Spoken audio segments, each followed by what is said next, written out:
Hi hello ನಮಸ್ಕಾರ, welcome back to my YouTube channel. So ಎಲ್ಲರೂ ಹೇಗಿದ್ದೀರಾ, ಚೆನ್ನಾಗಿದ್ದೀರಾ ಅಂತ ಭಾವಿಸ್ತೇನೆ. ಇವತ್ತಿನ ಒಂದು ವೀಡಿಯೋದಲ್ಲಿ ನಾನು ದೊಣ್ಣಮೆಣಸಿನ್ಕಾಯಿ ಪಲ್ಯ ಹೇಗೆ ಮಾಡೋದಂತ ತೋರಿಸಿಕೊಡ್ತೇನೆ.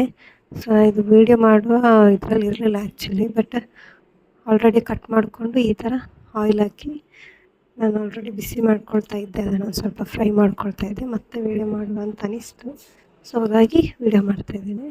ಸೊ ಅದನ್ನು ಆಯಿಲ್ ಹಾಕಿ ಫ್ರೈ ಮಾಡಿಕೊಂಡು ಚೆನ್ನಾಗಿ ನಂತರ ನಾನು ಶೇಂಗಾ ಪೌಡರನ್ನು ಶೇಂಗಾವನ್ನು ಹುರಿದುಕೊಂಡು ಅದನ್ನು ಕೂಡ ಮಿಕ್ಸಿಗೆ ಹಾಕ್ಕೊಂಡು ಸ್ವಲ್ಪ ಪೌಡ್ರ್ ಮಾಡ್ಕೊಂಡಿದ್ದೇನೆ. ನಂತರದಲ್ಲಿ ನಾನೊಂದು ಬಾಣಲೆ ತಗೊಂಡಿದ್ದೇನೆ, ಅಂದರೆ ಒಂದು ಪಾತ್ರೆ ತಗೊಂಡು ಅದಕ್ಕೆ ಸ್ವಲ್ಪ ಜೀರಿಗೆ, ಸಾಸಿವೆ ಹಾಕಿ ಸ್ವಲ್ಪ ಏನು ಹುರಿದಿಟ್ಕೊಂಡಿದ್ದೀನಿ ದೊಣ್ಣಮೆಣಸಿನ್ಕಾಯನ್ನು ಅದನ್ನು ಪಲ್ಯ ಮಾಡುವ ಅಂತ, ದೊಣ್ಣಮೆಣಸಿನಕಾಯಿ ಪಲ್ಯ. ಸೊ ನಂತರ ಜೀರಿಗೆ ಸಾಸಿವೆ ಹಾಕಿದ್ಮೇಲೆ ಒಂದು ಈರುಳ್ಳಿ ತಗೊಂಡು ಚೆನ್ನಾಗಿ ಫ್ರೈ ಮಾಡ್ಕೋಬೇಕು. ಸೊ ಈರುಳ್ಳಿ ಚೆನ್ನಾಗಿ ಫ್ರೈ ಆದರೆ ಅಡುಗೆ ಕೂಡ ಚೆನ್ನಾಗಿ ಟೇಸ್ಟ್ ಬರ್ತದೆ. ಸೊ ಹಾಗಾಗಿ ಫಸ್ಟ್ ಈರುಳ್ಳಿ ಹಾಕ್ಕೊಂಡು ಫ್ರೈ ಮಾಡ್ತಾಯಿದ್ದೇನೆ. ನಂತರದಲ್ಲಿ ಕರಿಬೇವನ್ನು ಆ್ಯಡ್ ಮಾಡ್ತಿದ್ದೇನೆ. ಸೊ ಕರಿಬೇವು ಫಸ್ಟ್ ಸಹ ಆ್ಯಡ್ ಮಾಡ್ಬೋದು, ಮತ್ತೆ ಕೂಡ ಆ್ಯಡ್ ಮಾಡ್ಬೋದು, ಬಟ್ ನೆಕ್ಸ್ಟ್ ಆ್ಯಡ್ ಮಾಡಿದರೆ ಸ್ವಲ್ಪ ಚೆನ್ನಾಗಿರುತ್ತೆ ಅಂತೇಳಿ ಅಷ್ಟೇ, ಟೇಸ್ಟ್ ವೈಸು. ಸೊ ಇದಾದಮೇಲೆ ನಾವೇನು ಹುರಿದಿಟ್ಕೊಂಡಿದ್ವಿ ದೊಣ್ಣಮೆಣಸಿನ್ಕಾಯಿ ಚೆನ್ನಾಗಿ ಚಿಕ್ಕ ಚಿಕ್ಕದಾಗಿ ಕಟ್ ಮಾಡಿಕೊಂಡು ಏನು ಹುರಿದಿಟ್ಕೊಂಡಿದ್ವಿ ಆ ದೊಣ್ಣಮೆಣಸಿನ್ಕಾಯನ್ನು ಇದಕ್ಕೆ ಆ್ಯಡ್ ಮಾಡ್ಕೊಳ್ತೀನಿ.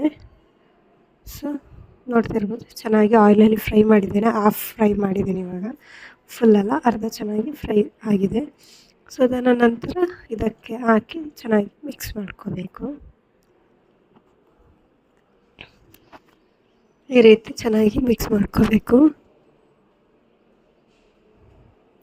ಅದು ಈಗ ಈರುಳ್ಳಿಯನ್ನು ಏನು ಫ್ರೈ ಮಾಡಿದ್ದೇವೆ ಅದರಲ್ಲಿ ಹಾಕಿ ದೊಣ್ಣಮೆಣಸಿನ್ಕಾಯಿ ಎರಡು ಮಿಕ್ಸ್ ಆಗೋ ಥರ ಸರಿಯಾಗಿ ಮಿಕ್ಸ್ ಮಾಡ್ಕೋಬೇಕು. ನಂತರ ಮಿಕ್ಸ್ ಮಾಡ್ಕೊಂಡ್ಮೇಲೆ ಅದಕ್ಕೆ ಸ್ವಲ್ಪ ಅರಶಿನ, ನೋಡ್ಬೋದು ಈಗ ಮಿಕ್ಸ್ ಆಗಿದೆ ಚೆನ್ನಾಗಿ. ಸೊ ನಂತರ ಇದಕ್ಕೆ ಸ್ವಲ್ಪ ನಾನು ಹುಳಿ ನೀರಲ್ಲೇ ನೆನೆಸಿಟ್ಕೊಂಡಿದ್ದೆ.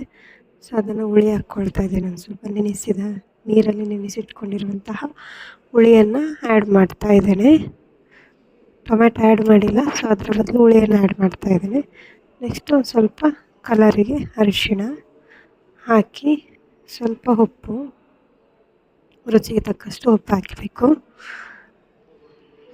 ನಂತರ ಚೆನ್ನಾಗಿ ಒಂದು ಸ್ವಲ್ಪ ಮಿಕ್ಸ್ ಮಾಡ್ಕೋಬೇಕು. ಇವು ದೊಣ್ಣಮೆಣಸಿನ್ಕಾಯಿ ಏನಂದರೆ ಇವು ಖಾರ ಇದ್ದಾವೆ, ಇನ್ನೊಂದು ಸಿಗ್ತದೆ ಅದು ಅಷ್ಟು ಖಾರ ಇರೋಲ್ಲ, ಅದು ಹೈಬ್ರಿಡು. ಸೊ ಇದು ಬಂದುಬಿಟ್ಟು ತುಂಬ ಖಾರ ಇರುವಂತಹ ದೊಣ್ಣಮೆಣಸಿನ್ಕಾಯಿ, ಕ್ಯಾಪ್ಸಿಕಮ್ ಏನಿರ್ತವೆ ಅದು. ಸೊ ಇದು ತುಂಬ ಖಾರ ಇರ್ತದೆ, ಚಿಕ್ಕ ಚಿಕ್ಕದಿರುತ್ತೆ. ಸೊ ತುಂಬ ಖಾರ ಇರುತ್ತೆ, ಬಟ್ ಪಲ್ಯ ಮಾತ್ರ ತುಂಬ ಟೇಸ್ಟಿಯಾಗಿರ್ತದೆ. ಸೊ ಇಷ್ಟೆಲ್ಲ ಆ್ಯಡ್ ಮಾಡಿಕೊಂಡು ಚೆನ್ನಾಗಿ ಮಿಕ್ಸ್ ಮಾಡ್ಕೋಬೇಕು.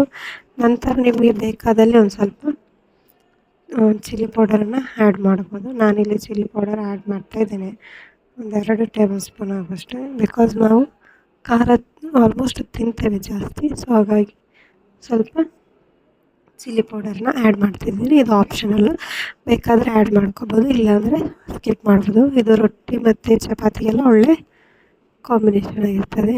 ನೆಕ್ಸ್ಟು ಇದಕ್ಕೆ ಶೇಂಗಾವನ್ನು ಹುರಿದು ಪುಡಿ ಮಾಡಿ ಇಟ್ಕೊಂಡಿರುವಂತಹ ಪುಡಿಯನ್ನು ಇದಕ್ಕೆ ಆ್ಯಡ್ ಮಾಡ್ಕೊಳ್ತಾ ಇದ್ದೇನೆ, ಇಲ್ಲಾಂದರೆ ತುಂಬ ಖಾರ ಆಗ್ತದೆ ಇದು. ಸೊ ಅದಕ್ಕೆ ಸ್ವಲ್ಪ ಪುಡಿಯನ್ನು ಹಾಕಿ ಚೆನ್ನಾಗಿ ಅದನ್ನು ಅದು ಪುಡಿ ಏನು ಪೌಡ್ರ್ ಮಾಡ್ಕೊಂಡಿದ್ದೇವೆ ಶೇಂಗಾದ್ದು ಅದರದ್ದೇ ತೊಳೆದ ಸ್ವಲ್ಪ ನೀರು ಹಾಕಿದ್ದೇನೆ. ನಂತರ ಇದನ್ನು ಚೆನ್ನಾಗಿ ಮಿಕ್ಸ್ ಮಾಡಿಕೊಂಡು ಒಂದು 5 ನಿಮಿಷ ಬೇಯಲಿಕ್ಕೆ ಬಿಟ್ಟರೆ ಸಾಕು.